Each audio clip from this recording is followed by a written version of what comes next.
Hi, my name is Graham Parker and you are watching the Hoof GP YouTube channel. In today's video, I'm going to be talking about all of the tools that I take every day with me on my daily hoof trimming escapades. This is Glentrool, home of Bruce's Stone, a very special place in Scottish history.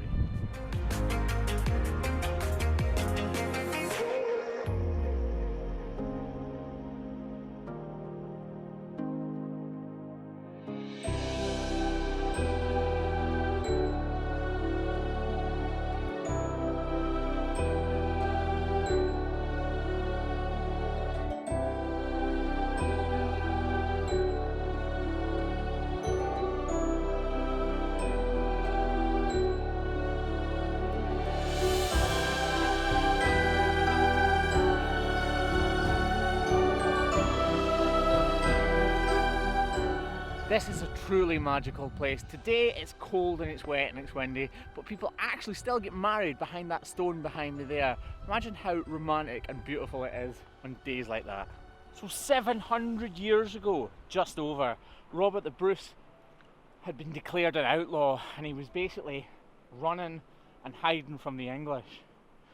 And this was one of the very first places where he found a chance that he could sort of overcome or maybe get the upper hand against the English. The English were striding down along the south side of Glentrool, which is a little track over there.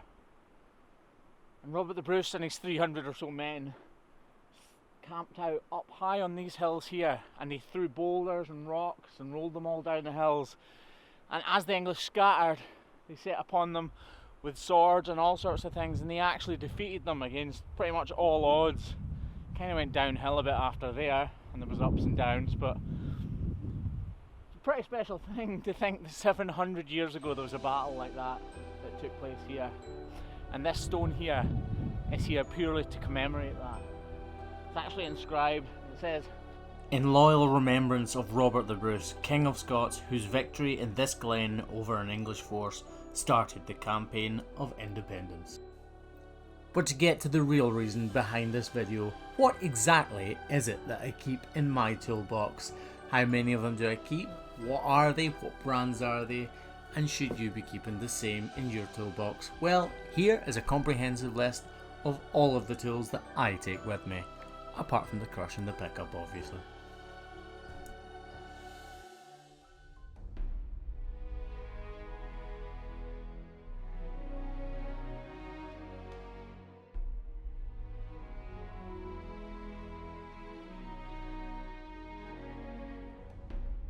So this is pretty much the extent of all of the equipment I need, other than a crush and a pickup, to trim cows' feet. So if you have a little crush at home, then this is exactly what you can get by on. First up, nippers. Trusty nippers, as you can see, barely ever use them. These are for taking the toe length down and making sure that you can get the correct parameters for the foot. These ones aren't actually that good. Bought them especially for Craig, but they'll get the job done. A double-edged knife. I love double-edged knives. They're much faster, more versatile, and I suppose it's just my opinion, but I prefer them hugely. A single-edged right-handed knife. I use these because I tend to use them less, so they stay really sharp for when I really need them, because I'm not always using them like the double-edged ones, so I keep these just kind of because I prefer them less, which sounds weird, but it means they're still sharp when I go to get them. Wooden blocks. I always have wooden blocks with me. They wear out really well if you only have something that needs maybe 2 weeks or 3 weeks on a block, like a mild ulcer. So wooden blocks are always in the cabinet. You guys know the TP block, this bright orange little wedgy thing, is what I use constantly on cow's feet because they're fantastic. They stay on for a couple of months for the more severe cases, and they don't wear at all. They're fantastic. TP blocks, get them anywhere you like. Anyone who knows anything about foot trimming that supplies it will have these. Bandages.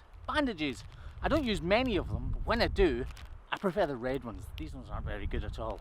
Cohesive wrap is another name for them. A Rothenberger Spitfire 2 blowtorch. These things are awesome, brilliant, best thing I've ever invested in. They're about 90 quid or $110. They're expensive, but they're worth it. Can't leave home without this, or the blocks won't stay on. The all-important trimming disc, of course.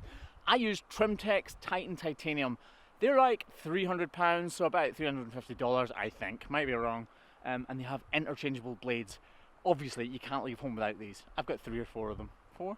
4. 3 and a dud. Metabo cordless grinders. This is all I use now. I got rid of the corded ones a couple of weeks ago. These are so much safer and they last just as well. They're fantastic.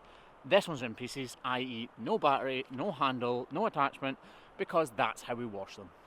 An anti-vibration handle for the Metabo. That's what that little red bit is on the handle. If you do go down the route of cordless grinders, get yourself an 8 amp hour battery, or 4 of them, which is what we've got. I do have a 6 and a 4.5, and they are terrible compared to the 8 amp hour. They are fantastic. We use 4 and we don't really seem to struggle so far. Been 1 or 2 issues so far, but it's a learning curve.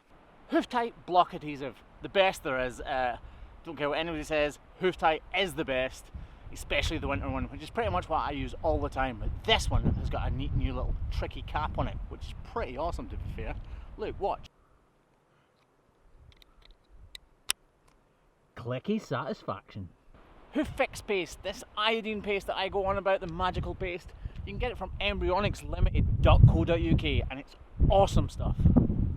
I also always have this little penknife with me. You'd be amazed how handy it comes in. And I'm just about to show you one of the jobs that I really need to use it, coupled with this Allen key and these here blades. So you gotta pick these little screws clean.